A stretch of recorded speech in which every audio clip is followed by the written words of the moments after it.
It's Marley from the Energy Boutique with your energy forecast for Friday, January 3rd. Okay, so we had the moon in Aquarius energy go void, of course, at 11:13 p.m. Eastern Standard Time here last evening on the 2nd. And of course, we're in this void coming into the day. We have some powerful aspects taking place underneath this void moon. And of course, we will be shifting into Pisces energy here at 10:22 a.m. Eastern Standard Time. So let's just talk about the fact that we're coming out of the dark phase of the moon. We're in Aquarius energy, which allows us to emotionally detach, to act as the observer, to see where there's rooms for improvements and adjustments in accordance to us being able to project ourselves into a future vision, understanding where it is that we want to end up. And with that, breaking it down in comparison to where it is that we're currently at, giving us an illumination of what we have power and control over in order to actually improve and adjust at this particular present moment to better help us align with the desired outcome. When we're shifting into Pisces energy, though, we're going to start seeing a little bit of an illumination of light of the moon in the sky. We're moving into the waxing crescent phase. So this is going to be the point in time when we're going to start gaining some insight. But because the moon is in Pisces, it's going to be a little bit confusing, a little bit vague, if you will, because again, that Pisces energy is very wish-washy. The lines are blurry. The vision, the download is there, but we just can't quite articulate it as of yet. And of course, moving into the moon being in Pisces energy means that we're attempting to wrap up the last emotional cycle, the Pisces energy being the last sign of the zodiac. We have a lot of endings and closures to create within ourselves, especially where our heart and our head are concerned, in order for us to, again, prepare for the moon shifting into Aries energy when we essentially boss up and have this emotional push, this emotional drive, if you will, kind of cutting us off from looking too far in the past and helping us to orient, focusing in on the future. So there are 13 different aspects taking place here today. 9 of them are going to be involving the moon. Now, the very first aspect of the day is going to be a pretty tension-filled one. We have been building towards this energy.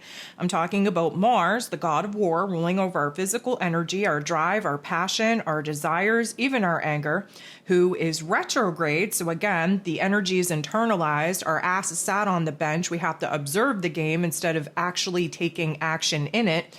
We're reanalyzing, we're reassessing what makes us happy, what we're passionate about, how we assert ourselves out into the world to go after the things that our heart and our soul needs us to do, needs us to pursue. Mars is going to be in a direct opposition, sitting across the table from Pluto, the great transformer, who of course is in Aquarius energy. So first of all, this opposition is not the first time that we're in this energy. This aspect first formed back in November 3rd to be specific. And that was just before Mars had turned retrograde. And so we came into this tension point. We are aspecting it once again. To be quite honest with you, the last week plus of 2024 was under the influence of this tension point. Now we're coming into a direct aspect with it again, and we will have our third and final interaction between these two in April when Mars finally directs. Again, I'm going to encourage you to listen to that 2025 year ahead overview that I put out there. Jump over to my Patreon, do the work within your own chart as we walk through the major astrology. This is definitely major astrology. So of course we have the god of the underworld, Pluto, and the god of war, Mars. They're going at it. They're trying to find balance, but through tension and conflict. So first of all, this is going to intensify our emotions, kind of disrupt our inner realm of thoughts, of emotions, of just being. And there's going to be this power struggle. There's going to be a pushiness. There's going to be a stubbornness. We're going to realize where it is that we're resisting making some of the changes that we know that we need to make. We are going to examine the feelings that we have where we don't feel in power, we don't feel in control. We're going to realize where it is that we are kind of growing a little bit angered, frustrated in this restlessness that we're in, and that we have to get our shit together, and that we have to really identify what is actually motivating us. Do we want want to just take action and make moves for the sense of seeing change and progress? Or is it that we're aligned with our higher selves instead of our ego selves, and that we definitely just want to see that external change as validation that we're on the right path doing the work? Now, either way, we're going to be very conflicted. We're not going to be able to see very clearly here, and we have external forces reminding us of where it is that we need to get our shit together, where it is we need to boss up, where it is that we need to kind of take better charge of ourselves, of our headspace, of our emotions, of our actions, of our overall lives. And of course, it doesn't feel good. It's not supposed to, but it is a opportunity to kind of, let's call it, unearth a lot of buried thoughts, buried emotions, kind of bringing it to the surface of our awareness so that we can do something with it. There's going to be some powerful thoughts, some powerful emotions that are probably going to err on the darker side, if you will, and we're going to feel very conflicted. And if that inner confliction gets projected outwardly, we are going to create shitstorms of conflict in our relationship dynamics. And of course, we want to resist doing that. We want to avoid doing that, which means that we have to be on our shit, call ourselves out on our own shit, so that we're not acting on impulse, stirring the pot, being reactive to a lot of the situations and circumstances that, of course, we don't have full control over anyways. So there's definitely going to be a tug of war that is definitely taking place, a lot of darker thoughts, darker emotions. Use this as an opportunity, not to say, oh, okay, perfect. The energy is supposed to be crap today, so that means that I get to be crap too. No, this is an opportunity for you to boss up, flip the script, override some of these energies, and use it as a learning lesson, as a life lesson on where it is that, again, you have some bossing up to do within yourself, where it is that you don't feel in control or in power, and what you can do about that in order to, again, rise up in your power, in your authority. So, of course, all of this is taking place while the moon is void. And the moon being void doesn't help feeling, safe, secure, or stable at all, especially when it comes to our emotions. The moon in this void, still very much in Aquarius energy, is going to be making a positive interaction shortly after this Mars opposing Pluto interaction with Neptune. Now, Neptune being in its place of power in this Pisces energy, because this is a positive interaction, this is definitely going to help soften some of those rougher edges, some of those tougher emotions, some of those darker thoughts and emotions as well.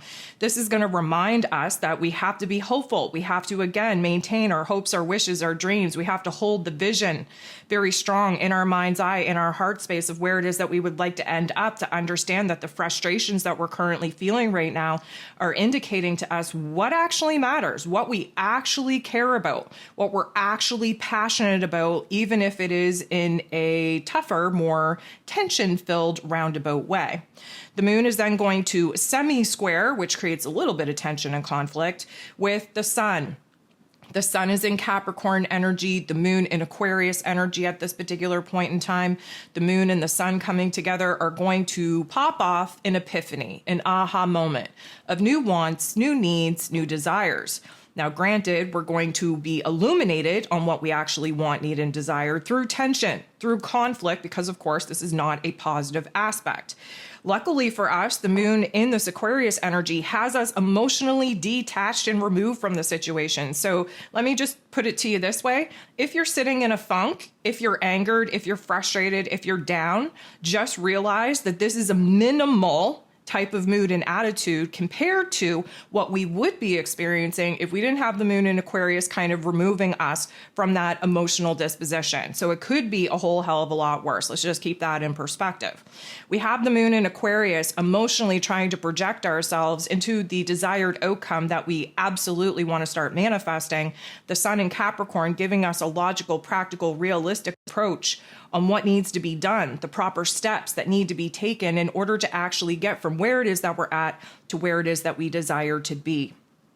10:22 a.m. Eastern Standard Time, the moon is going to move into Pisces energy. Now, just keep in mind that the positive manifestation of the moon in Pisces is very dreamy. It renews and refreshes our soul and our spirit, reminds us of what we're fighting for, what we're trying to build, what we're trying to bring to life. It kind of gives us some intuitive downloads. It's very mystical. It's very, let's call it, light and fluffy. Now, the not so nice manifestation of this is that we're so overwhelmed that we want to disassociate and check out of reality altogether, that we actually slip into the victimhood mentality, playing, oh, whoa, woe is me. Not a good look. It ain't cute, okay? The Pisces energy is the escape artist of the zodiac, and therefore, if you are manifesting the dark parts of this moon in Pisces energy, you're going to be running away from doing what you need to be doing in order to boss up and actually have power and control over your reality.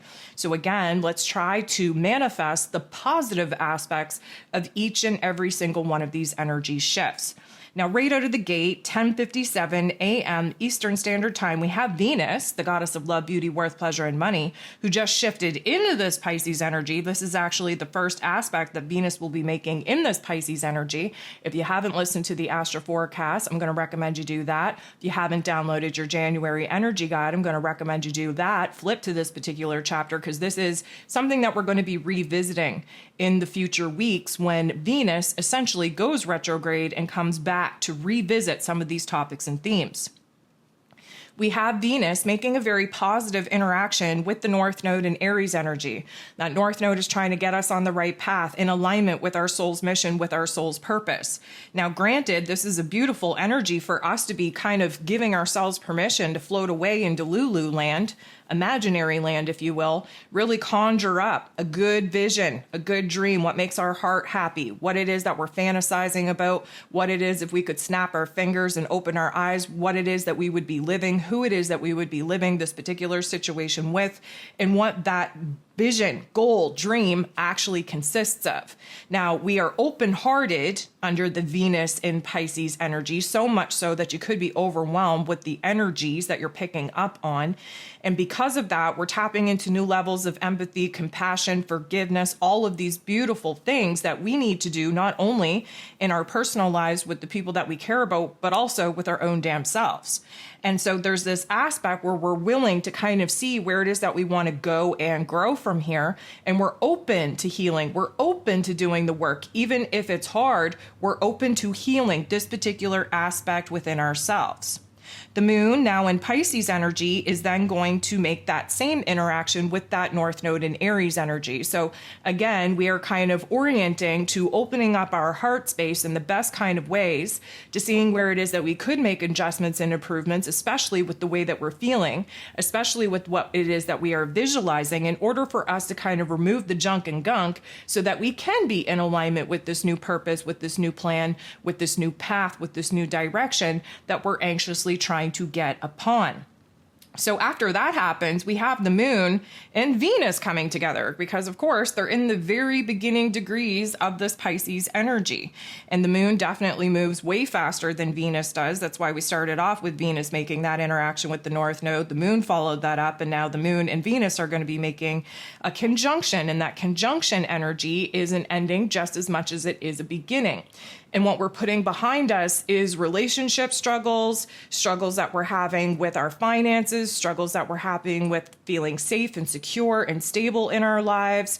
Overall, it's putting into perspective what we have to kind of put an end, a closure to. Again, that's the whole point of the moon being in Pisces energy, is to wrap up this last emotional cycle. What we're beginning, again, open-hearted, open-minded, ready to grow, ready to heal, ready to do the work that needs to be done to put the past behind us to officially move on and move forward. The moon in Pisces is then going to make a very harsh interaction with first Mars and then Pluto, because of course we started the day off with these two in a direct confrontation, kind of arguing around that table, if you will, creating that tension, highlighting a lot of the things that of course we've already kind of covered with that Mars and Pluto opposition. Now we're going to unpack it. Meaning the moon and Mars making this tough interaction definitely going to get us down on ourselves, getting frustrated, getting restless, kind of, considering where it is that we've been on this path, pursuing certain goals that, of course, we're not even really invested in any longer. Because again, Mars being retrograde, we're having a change of heart. We're having a change of passion and desire and motivation. We're still in the midst of it, so we don't know what the answer is, but we know that pushing forward in a path that we're no longer in alignment with isn't the smartest thing to do. So this is going to trigger a lot of frustration, a lot of anger. Now, the moon is actually making a more positive interaction with Pluto. So this is suggesting that we are tired of feeling the funk, tired of sitting in the darkness, tired of feeling like there's constantly a wall there that we're beating our head against. And of course, Pluto, he's the great transformer, and he empowers us. He makes us feel like we have power and control. And in this case, it's over our emotions, it's over our thoughts, and it's over the endings and closures that we need to provide in our lives right now before we can start pursuing this new path, this new direction. We have Mercury, ruler of the mental plane, ruler of information, communication, how it is that we express ourselves. He's in Sagittarius energy. He just broke out of his post-retrograde shadow period, so he is in foreign territory. He is kind of pushing the boundaries of his mental plane, of his thoughts, of his ideas, of his belief systems. We have Mercury making a very harsh interaction with Uranus, the Great Awakener, who of course is retrograde in Taurus energy, trying to show us where it is in our physical realm we're still overly attached to people, places, and things that we've outgrown, that we no longer need, that aren't coming with us in this new chapter. So why can't we let go?